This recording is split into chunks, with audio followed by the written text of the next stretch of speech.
Okay, here we go then. Let's carry on from our trigonometry stuff.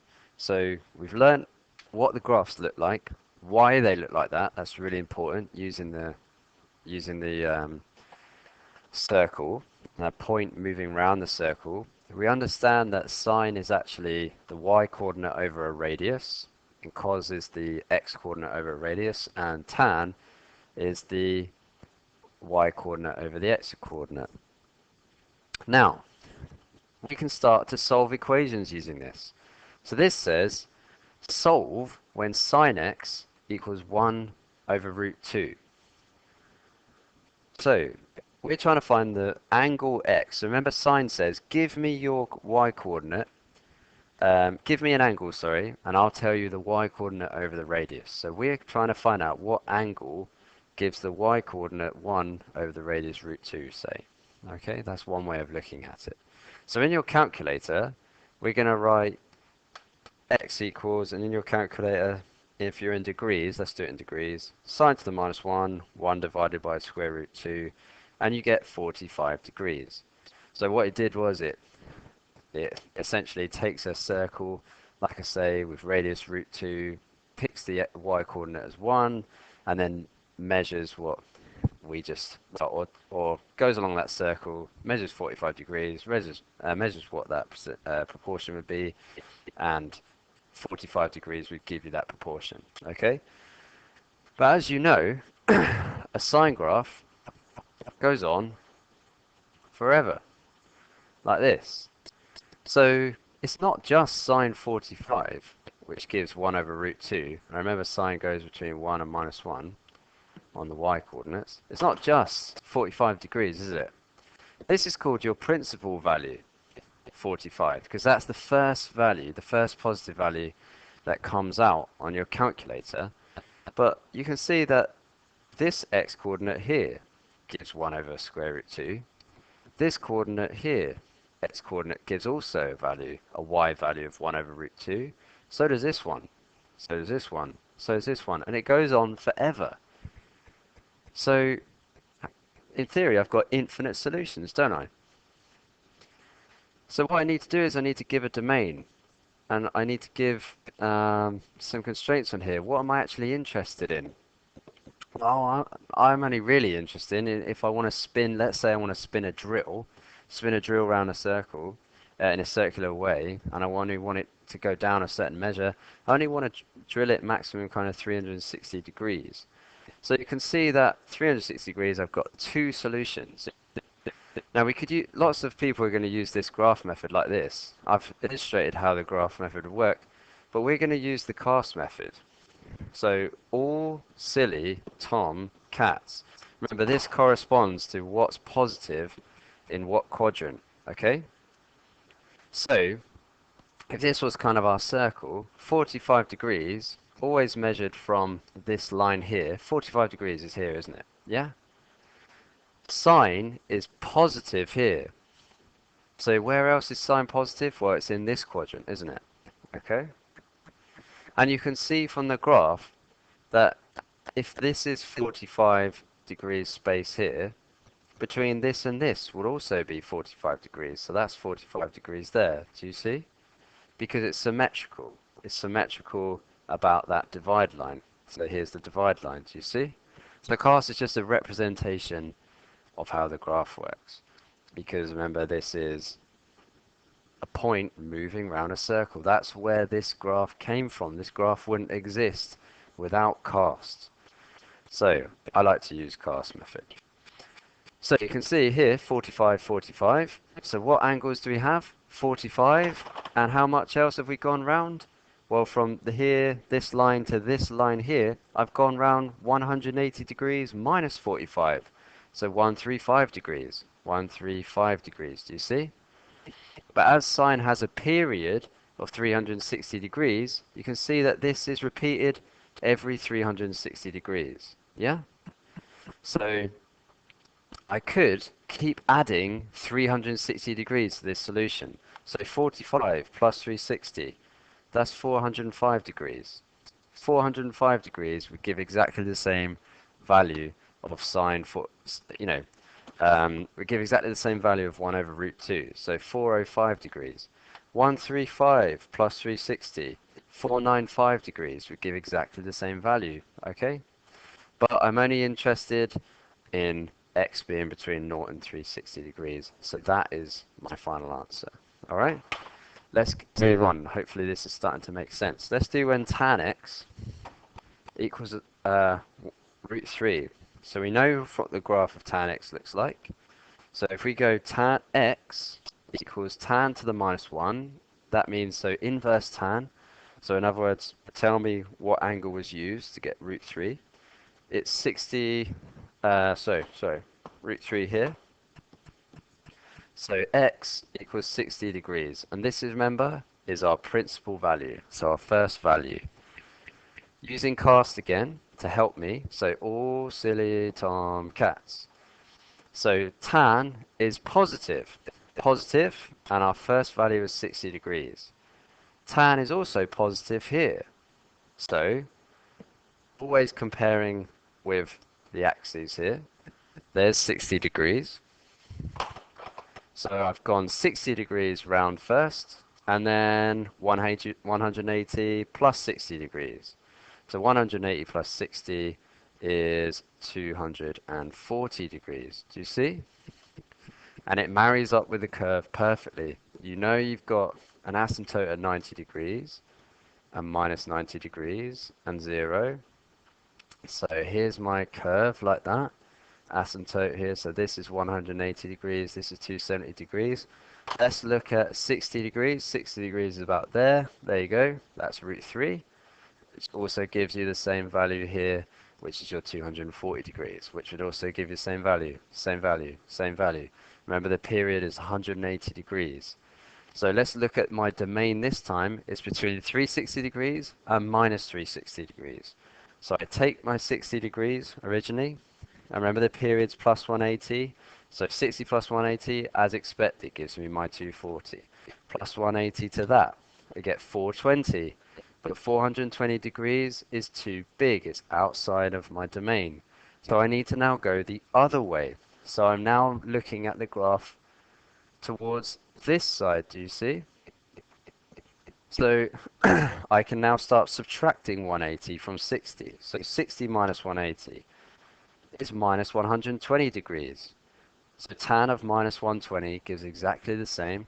There's 120 here, minus 120. See, it gives exactly the same y value. Subtract 180 from that, I get minus 300 degrees. If I subtract 180 from that, that's minus 480, too big, so I'm not interested in it, okay? So you can see that x is 60 degrees, minus 120 degrees, minus 300 degrees, and 240 degrees. Hopefully this is starting to make sense. Now I've got cos x equals a half. So again, little cast picture. So I don't even need to draw the graphs. All silly tom cats with this ingenious cast method. Okay, so now we're in radians. So you need to switch your calculator by pressing shift mode and then go number 4, radians. So x is cos to the minus 1 of a half, which equals cos to the minus 1 of a half, which is pi by 3, which is the same as 60 degrees. Pi by 3, this is pi by 2, this line here, isn't it? Cos is positive, so pi by 3 is there. Where else is cos positive? Well, cos positive is also in this quadrant, isn't it? And it's always the shortest angle comparing to that x-axis. Okay? So, let's do it. We got pi by 3 gone round. That's our principal value. And then we've got all the way around here to this point. So that is 2 pi is the full circle. Subtract pi by 3. So that's 5 pi by 3. Is that in range? Yes. In the domain. If I go any further, remember the period is 2 pi. I'm going to get too big, so I need to go the other way. So first, pi by 3 minus 2 pi. What's that going to equal? So I'm going, remember, across the curve. So there's the curve, there's the curve.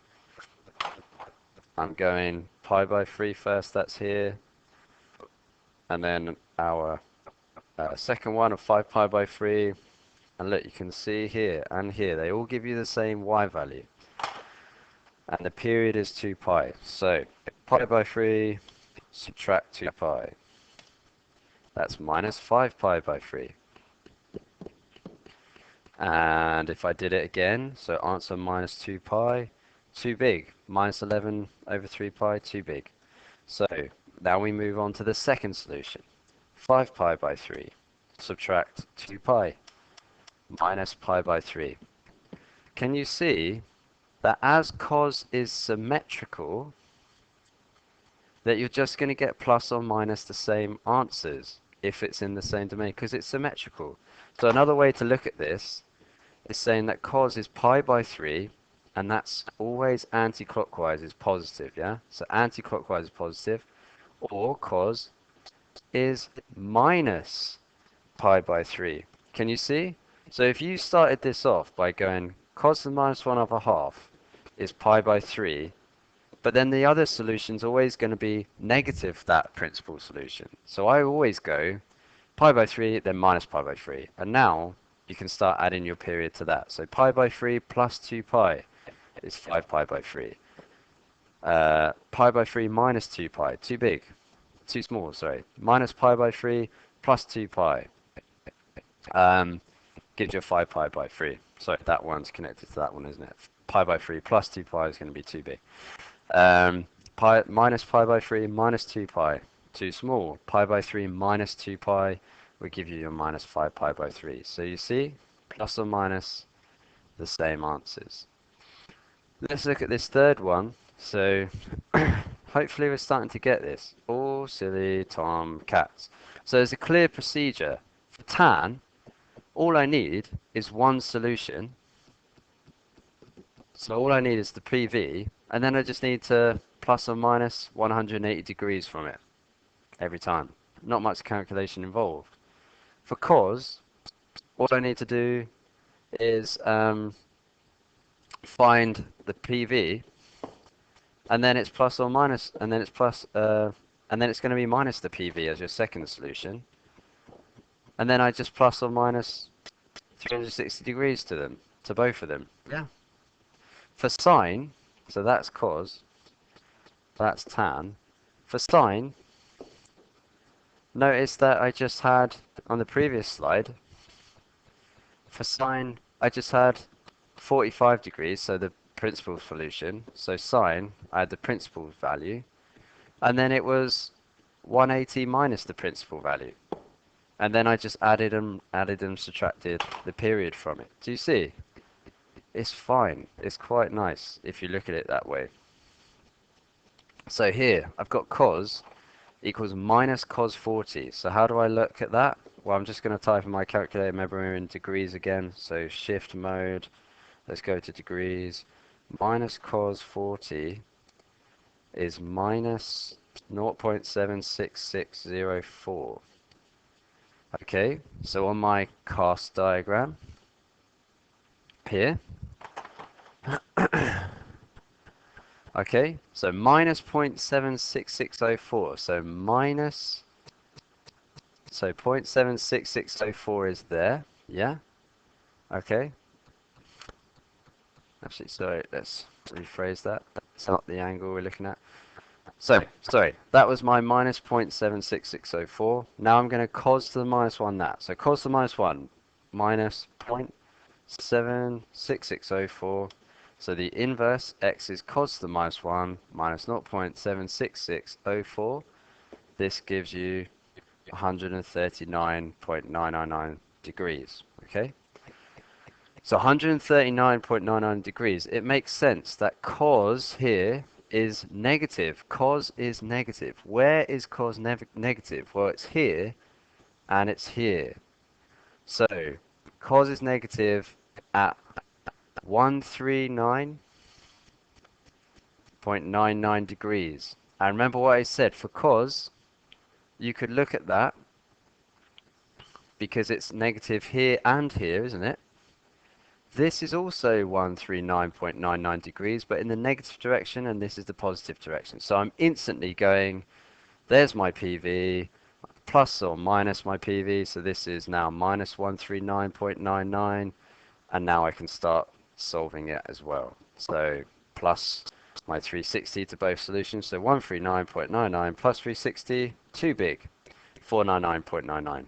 So minus 360 from it, and I get minus 220.01.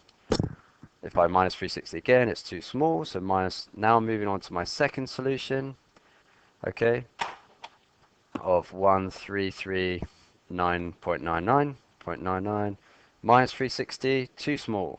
It's minus 4.499.99, too small. So minus 139.99 plus 360, and I get 220.01 as expected, you see, plus or minus all the solutions as long as your domain is symmetrical. So x equals 139.99 minus 139.99 minus 220.01, 220.01, and it's done. Hopefully that's starting to ring a chord with you, i.e. you can see what's going on. Let's do a little bit more of that, shall we? So this time I'm going to do sine 2x equals a half. Now this is different because we got 2x equals a half, sine 2x, not sine x. But it doesn't really matter. It doesn't matter, well, we'll explain why it doesn't matter, because if you're looking between 0 and 360, that looks like this, doesn't it? Alright? Sine 2x though, this is sine x. Sine 2x, as you know, sine 2x halves all the values, doesn't it? Halves all the x values because you've got an f of ax transformation. So actually it just squishes it all together, okay? And so that means if sine x equals a half, so there's a half, you're going to get 2x values, aren't you?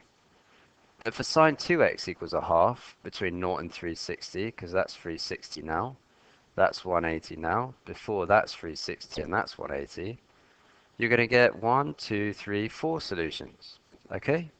So I expect double the amount of solutions. There's an easy way to deal with this, really easy.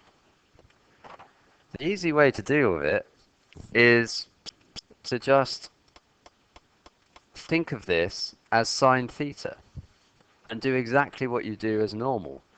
So my first step would be to change my domain, because at the moment my x is between 0 and 360, but I'm not looking at x, I'm looking at 2x. So if I times the left by 2, that's 0 times 2, that's still 0. 360 times 2 is 720, you see? So now, all I care about is sine 2x by itself. I mean, I hope this is starting to make sense.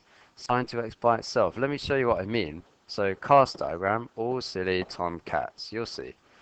I'll say sine to the minus 1 of a half is 2x, right? Because that is now one big bubble. 2x is one big bubble. I'm trying to get 2x by itself. So sine to the minus 1 of a half is 30 degrees. Okay? And as we know how sine works, sine is positive, 30 degrees, symmetrical on the other side, 30 degrees. So 2x gives 30 degrees as a principal value, and as you know, now 180 minus 30 degrees. Because sine is principal value, 180 minus principal value, done. Okay?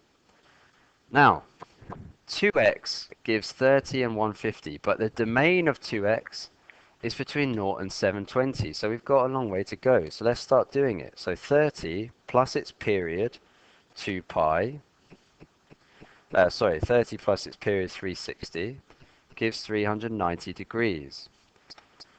Plus 360 again, 390 plus 360, 750, too big. Let's look at the second one. 150 plus 360, 510 degrees. Plus 360, 870, too big. Okay, so you've got all the solutions for 2x here, but our question was find the values of x. So all values need to be divided by 2 to get x by itself.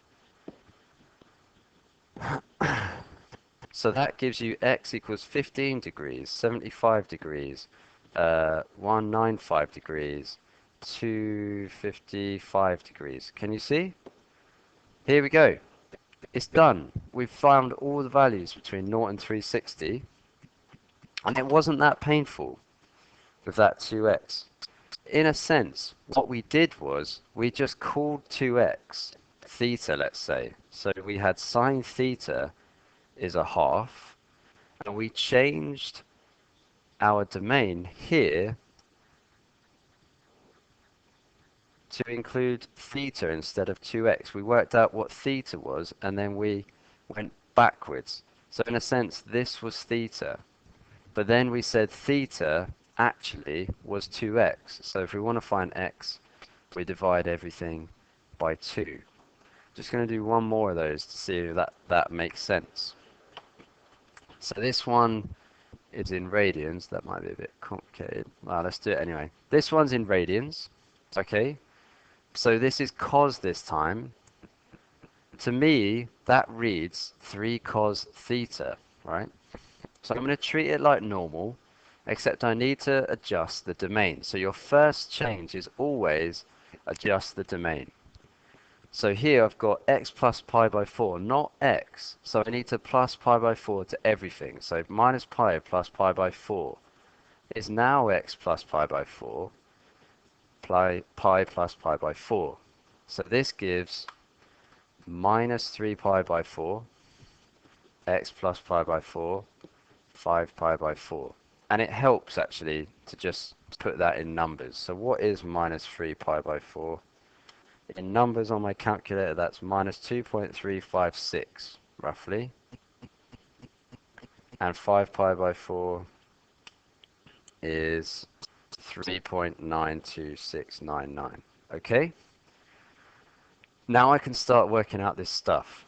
So I need to get cos by itself. So cos x plus pi by 4 equals 3 over root 2 divided by 3, so that's 1 over root 2.